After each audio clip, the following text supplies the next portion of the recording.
Excuse me? Animation is the technique of making motion picture cartoons come to life through a series of drawings. And a feature length, which could be about an hour and a half, could take up to 1 million pictures, separate little pictures, and also 3 years to complete.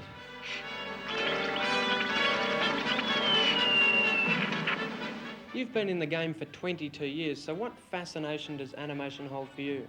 Bringing all those pencil drawings to life. Right, so what is normally still suddenly goes and appears That's right, that's right, yep. But don't you get bored doing the same thing over and over? Oh, no, because you're doing a different drawing, you're doing a different character, you're doing a different thing every time. Right, what sort of skills do you need if you want to become an animator? The skills are drawing and just lots of it. You've just got to have a lot of drawing practice. Animation starts with an idea. Someone says, hey, I've got this great idea. What we have is this little bird that falls out of a chimney and goes splat on the ground and then goes, ooh, like this. So then he hands this idea to the animator. The animator then does a storyboard, which is a comic strip which depicts how the animation is going to end up looking, but in a really rough form.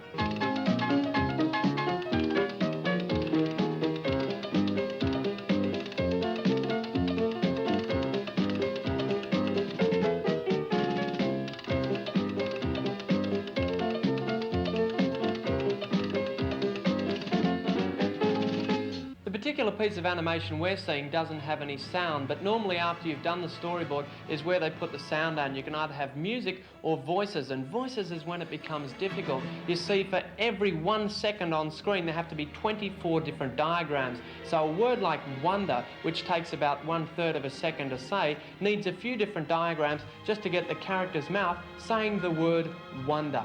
Let's take a look at some of the equipment you're going to need to draw the animation. For a start, you've got your animation disc, plus you've got a light box. You see, this lights up from underneath through this bit of perspex, so you can see what you're drawing. You've also got your peg bars, and the good thing about the peg bars is that they not only keep your paper straight, but they also can tell you exactly where you need to put your characters. You're going to need a chart which tells the cameraman exactly what he's got to do, plus you've got a variety of pens, pencils, and cutters. So now it's time to get the little characters off the storyboard and onto paper. The way they do this is they run it through literally like a scheme. You have your underneath character and then the one on the top which shows you how the character should go. So for example, we've got this long stretched out one. We know as he hits the ground that he's got to squash up. So that's exactly what Don is doing now.